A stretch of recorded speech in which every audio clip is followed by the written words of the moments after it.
আজ আমি আপনাদের সামনে দাঁড়িয়ে কথা বলতেছি, আমি যদি মারা যাই তাহলে মাইকে ঘোষণা হবে আব্দুল্লাহ চলে গেছে, দুনিয়াতে নাই। অথচ আমার হাত, আমার পা, আমার চুল, আমার নাক, আমার মুখ সবকিছুই আছে।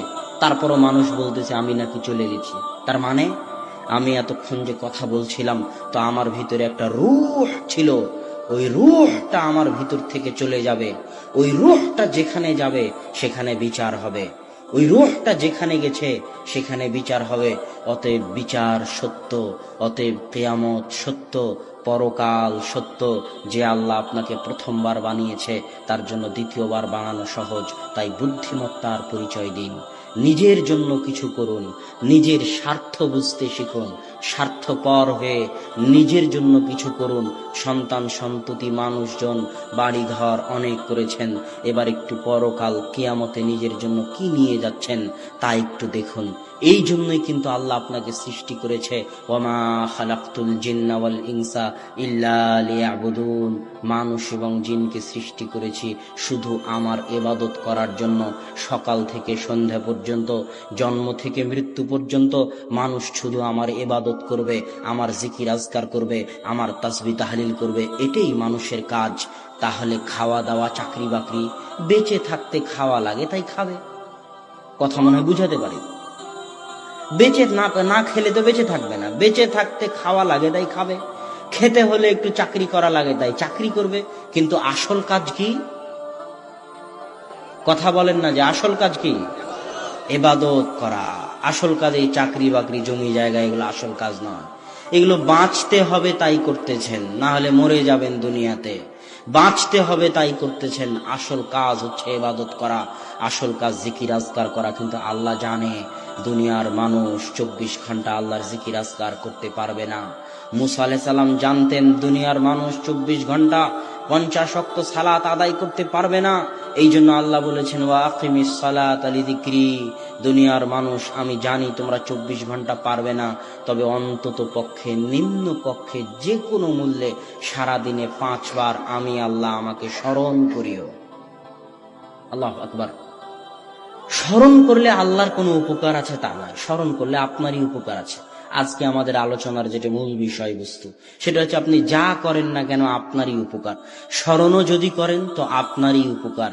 ইউনূস আলাইহিস সালাতু ওয়াস সালাম যখন মাছের পেটে ছিল তখন তিনি বলেছিলেন, লা ইলাহা ইল্লা আনতা সুবহানাকা ইন্নী কুনতু মিনাজ জালিমিন। আর আল্লাহ বলছেন, ইউনূস যদি মাছের পেটে আমাকে স্মরণ না করত, ইউনূস যদি মাছের পেটে আমাকে মনে না করত, লালাবিসা ফীহি ইলা ইয়াউমি ইউবআসুন, তাহলে আমি ইউনূসকে মাছের পেটে কিয়ামত পর্যন্ত রেখে দিতাম।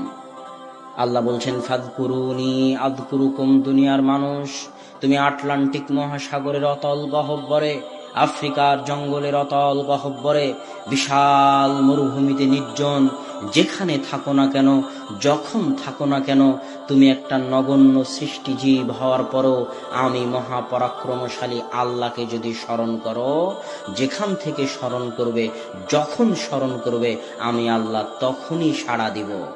আল্লাহু আকবার। তাহলে আল্লাহকে স্মরণ করলে কার লাভ? আপনার লাভ। এরকম বহু ইবাদত আছে যেগুলো করলে আপনার লাভ। রাসূল সাল্লাল্লাহু আলাইহি ওয়াসাল্লাম বলতেছেন, মান সাল্লা সালাতাস সুবহি ফাহুয়া ফি জিম্মাতিল্লাহ। যে ফজরের সালাত আদায় করলো তার হেফাজতের দায়িত্ব আল্লাহর। তাহলে ফজরের সালাত আদায় করে আপনার লাভ, আল্লাহ সুবহানাহু ওয়া তাআলা আপনাকে হেফাজত করবেন। সম্মানিত উপস্থিতি, আমাদের জীবনের লক্ষ্য উদ্দেশ্য কি হওয়া উচিত? আমাদের জীবনের লক্ষ্য উদ্দেশ্য এই টাকা পয়সা উপার্জন করা, এইভাবে দিক বিদিক ঘুরে বেড়ানো, বস্তুবাদী হওয়া। বস্তুবাদী মানে যেটা বস্তু, এগুলো হচ্ছে বস্তু, চোখে দেখা যায়, সবসময় টাকার চিন্তা, সবসময় বস্তুর চিন্তা, এটা হচ্ছে বস্তুবাদী হওয়া। এটা আমাদের জীবনের লক্ষ্য উদ্দেশ্য নয়, এটা ধোঁকা, এটা ধোঁকা, এটা ধোঁকা। বরং আমাদের লক্ষ্য উদ্দেশ্য হওয়া উচিত আমরা কিভাবে ইবাদত করে জান্নাতে যাব। কু আনফুসাকুম ওয়া আহলিকুম নারা। নিজে জাহান্নামের আগুন থেকে বাঁচবো, আহাল পরিবারকে জাহান্নামের আগুন থেকে বাঁচাবো। এটা আমাদের লক্ষ্য উদ্দেশ্য হওয়া উচিত। কেন এই লক্ষ্য উদ্দেশ্য হওয়া উচিত তার দুই একটা কারণ আপনাদের সামনে বলেছি। আরো একটা কারণ বলি। রাসূল সাল্লাল্লাহু আলাইহি ওয়াসাল্লামের পূর্বের সকল গুনাহ, পরের সকল গুনাহ আল্লাহ ক্ষমা করে দিয়েছিলেন। এটা কি জানেন আপনারা? আল্লাহ রাসূলের আগের পরের সব গুনাহ আল্লাহ ক্ষমা করে দিয়েছে। তারপরেও আল্লাহ রাসূল এত ইবাদত করতেন, এত ইবাদত করতেন, এত ইবাদত করতেন যে তার পায়ের গোড়ালি ফুলে যেত। তো সাহাবীরা জিজ্ঞেস করলেন, এত গুনাহ, আল্লাহ আপনার সব গুনাহ ক্ষমা করে দিয়েছে আগের পরের, তাও কেন আপনি এত ইবাদত করেন? তখন আল্লাহ রাসূল বলতেছে, আফালা আকুনু আবদান শাকুরা, আমি কি আল্লাহর শুকরিয়া আদায়কারী বান্দা হব না? আল্লাহু আকবার। আপনি যে আল্লাহর কত নিয়ামত ভোগ করতেছেন, তার কি শুকরিয়া আদায় করতে হবে না? ইন তাউদ্দু নি'মাতাল্লাহ, তোমরা যদি আল্লাহর নিয়ামত গণনা করতে চাও তো গুণে শেষ করতে পারবেন না। আমি আপনাকে একটা নিয়ামতের কথা বলি, এই যে মোবাইলগুলো চলতেছে, এই মোবাইলগুলোতে মেগাপিক্সেল আছে ক্যামেরায়, 8 মেগাপিক্সেল, 16 মেগাপিক্সেল। এখনো পৃথিবীতে এমন কোনো ক্যামেরা তৈরি হয়নি যেই ক্যামেরা রাতের বাস্তব সৌন্দর্যকে, তারকা খচিত, চন্দ্র খচিত রাতের বাস্তব সৌন্দর্যকে ক্যামেরার ছবিতে ফুটিয়ে তুলবে। ইন্টারনেটে রাতের যত ছবি আছে সব ফটোশপ করে আঁকানো, বাস্তব ক্যামেরার কোনো ছবি নাই। কেননা ক্যামেরা এখনো অত মেগাপিক্সেলের হতে পারেনি যত মেগাপিক্সেল দিলে রাতের আকাশকে সুন্দর করে ধরা যায়। পৃথিবীতে সর্বোচ্চ মেগাপিক্সেলের ক্যামেরা 50, আর আল্লাহ মানুষের চোখে দিয়েছেন 570 মেগাপিক্সেল। আল্লাহু আকবার। এই জন্য মানুষ এই চোখ দিয়ে রাতের আকাশকে উপভোগ করতে পারে। এই জন্য বাস্তব ছবিতে যেটা আপনি দেখেন অনেক সুন্দর, ওই জায়গায় যখন আপনি নিজে চোখে দেখতে যান তখন অত সুন্দর মনে হয় না। কেননা যেই ক্যামেরা দিয়ে তোলা হয়েছিল তার পাওয়ার ছিল কম, আর আল্লাহর দেওয়া যে ক্যামেরা দেখতেছে এর পাওয়ার হচ্ছে বেশি। এই জন্য ভুল ত্রুটি, খুঁটিনাটি, খুঁতগুলো ওই চোখের সামনে ধরা পড়ে যায়, এই জন্য অত ভালো লাগে না। আর ক্যামেরার অত ক্ষমতা নাই, এই জন্য ক্যামেরা শুধু ভালো ভালো জায়গাটুকু ধরে নেয়, আর দেখতে তখন সুন্দর লাগে ছবিতে, বাস্তবে গেলে অত সুন্দর লাগে না। আল্লাহর দেওয়া এই একটা চোখের আপনি নিয়ামতের শুকরিয়া আদায় আজীবন, সারা জীবন করতে পারবেন না। সকাল সন্ধ্যা আল্লাহর খাচ্ছেন, আল্লাহর জমিনে বসে আছেন, আল্লাহর দেওয়া রৌদ্রের আলো ভোগ করতেছেন, আল্লাহর দেওয়া অক্সিজেন, মেডিকেলে গেলে অক্সিজেনের কত দাম দেখেন। তো আপনি কি আল্লাহর একটু শুকরিয়া আদায় করতে চান না? না নিমক হারাম হতে চান? নিমক হারাম বোঝেন? যার খায় তার গুণ গায় না, তাকে কি বলে? নিমক হারাম। মানুষ বড় নিমক হারাম। মানুষ যার খায় তার গুণ গায় না।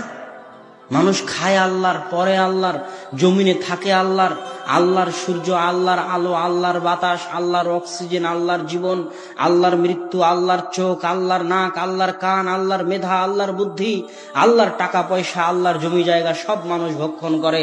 আর যখন দোয়া করার দরকার হয় তখন শাহজালালের মাজারে চলে যায়। আর যখন অসুখ হয় তখন তাবিজ কবজের কাছে চলে যায়। ওই মানুষই আবার বলে যে আমি সন্তান নিব না। তুই নেওয়ার কে, আল্লাহ যদি না দেয়? সম্মানিত উপস্থিতি, এই জন্য মানুষ বড় নিমক হারাম। মানুষের উচিত শুকর গুজার হওয়া। এটাই আল্লাহ বলেছেন, অশকুরুলি ওয়ালা তাকফুরুন, তোমরা আমার শুকরিয়া আদায় করো, তোমরা আমার শুকরিয়া আদায় করো। তাই আল্লাহর শুকরিয়া আদায় করণার্থে আপনাদের উচিত আল্লাহ সুবহানাহু ওয়া তাআলার ইবাদত করা, বুদ্ধিমত্তার পরিচয় দিয়ে নিজের জন্য কিছু নিয়ে যাওয়া। 2, আল্লাহর ইবাদত আপনি কেন করবেন? আল্লাহর ইবাদত এই জন্য করবেন যে আপনার যে আত্মা আছে, এই আত্মা সর্বদা ছটপট করে গুনাহের কারণে। কিসের কারণে? গুনাহের কারণে। দলিল, আপনি আয়াতে বলতেছেন, রব্বানা যালামনা আনফুসানা ওয়া ইন লাম তাগফির লানা ওয়া তারহামনা লানাকুনান্না মিনাল খাসিরিন। হে আল্লাহ, আমি আমার নিজের আত্মার উপর অত্যাচার করেছি। রব্বানা জালামনা মানে কি জানেন? রব্বানা জালামনা আনফুসানা মানে এটা নয় যে হে আল্লাহ আমি গুনাহ করেছি। রব্বানা জালামনা আনফুসানা মানে হচ্ছে, হে আল্লাহ আমি আমার আত্মার উপর কি করেছি? জুলুম করেছি, অত্যাচার করেছি। তার মানে আপনি যতবার পাপ করেন, যতবার গুনাহ করেন, আপনার আত্মার উপর একটা কালো দাগ পড়ে যায়। আত্মা ছটফট করতে থাকে, অস্থির হয়ে যায়, হতাশ হয়ে যায়, চিন্তাযুক্ত হয়ে যায়। কেননা ওই আত্মাকে তো আল্লাহ সৃষ্টি করেছে, সে আল্লাহর দিকে ফিরে যেতে চায়। কিন্তু আপনার হাওয়া, আপনার প্রবৃত্তি, আপনার মনের স্বাদ, মনের চাহিদা, টাকার নেশা, গুনাহের নেশা, আপনি আত্মার উপর অত্যাচার করেই চলেছেন, করেই চলেছেন, করেই চলেছেন। আত্মাকে আপনি শান্তি দিচ্ছেন না। যখন এই গুনাহের বোঝা অনেক বেশি হয়ে যায়, তখন অস্থিরতার একটা পর্যায়ে, হতাশার একটা পর্যায়ে, চিন্তার একটা পর্যায়ে আত্মা আত্মহত্যা করে বসে, অথবা সব পাপ গুনাহ ছেড়ে দিয়ে আল্লাহর রাস্তায় ফিরে আসে। এটাই আল্লাহ বলেছে, আলা বিযিকরিল্লাহি তাতমাইন্নুল কুলুব। তোমাদের গুনাহের কারণে তোমাদের আত্মা যে ছটপট করতেছে, অস্থির হয়ে আছে, হতাশ হয়ে আছে, তোমরা যদি তোমাদের এই আত্মাগুলোকে শান্ত করতে চাও, শান্তি দিতে চাও, প্রশান্তি দিতে চাও, তাহলে তোমরা আল্লাহকে স্মরণ করো। জেনে রাখো, আল্লাহর স্মরণে মানুষের আত্মাগুলো প্রশান্তি পায়। আল্লাহু আকবার। আমি যদি আপনাকে বুঝাতে না পারি এগুলোর মর্মার্থ, আমি ব্যর্থ। আমি যত ভালোভাবে বুঝাতে চাচ্ছি তত ভালোভাবে যদি বুঝাতে না পারি তাহলে আমি ব্যর্থ। আমি যত ভালোভাবে বুঝাতে চাচ্ছি অত ভালোভাবে যদি আমি বুঝাতে না পারি তাহলে আমি ব্যর্থ। আমি বলতে চাচ্ছি, আপনি কোটি টাকার মালিক হলেও আত্মার শান্তি কিনতে পারবেন না। আপনি 100 তলা বিল্ডিং এর মালিক হলেও, এসি দেওয়া থাকলেও আপনি আত্মার শান্তি কিনতে পারবেন না। রাত্রিরে ঘুম হবে না, আত্মার শান্তি কিনতে পারবেন না। আত্মার শান্তি নিহিত আছে আল্লাহর স্মরণে। 100 তলা বাড়ি করে যদি বলেন হাদা মিন ফাজলি রব্বি, এই 100 তলা বাড়ি আল্লাহর দয়ায় করতে পেরেছি, আত্মা শান্ত হয়ে যাবে। 1 কোটি টাকা ইনকাম করে যদি বলেন আলহামদুলিল্লাহ, আল্লাহর দয়া ছিল তাই ইনকাম করতে পেরেছি, না হলে পারতাম না, আত্মা শান্ত হয়ে যাবে, আত্মা প্রশান্তি পাবে।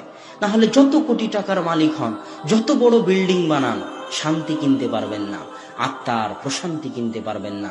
আত্মাকে যদি শান্তি দিতে চান, ইসলামে ফিরে আসতে হবে, আল্লাহর স্মরণে ফিরে আসতে হবে, আল্লাহর জিকিরে ফিরে আসতে